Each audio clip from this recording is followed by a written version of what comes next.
Canadians, but the history of these communities goes so much beyond internment and redress and head tax and redress. And so thinking about the changing Canadian population means that we have to think very differently, I think, about the role of archives and how archives are used.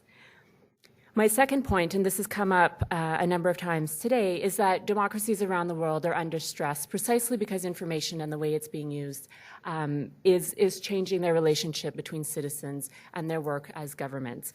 So Edward Snowden was mentioned previously, WikiLeaks, all of these events, I think, have put governments on guard in terms of how accessible information is and what purposes it's being used for.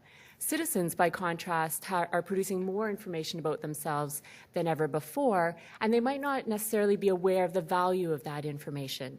You have a lot of privacy advocates worried about things like identity fraud, and just the amount of information that's being produced about people by themselves and being distributed without necessarily an awareness about what the implications are of that information.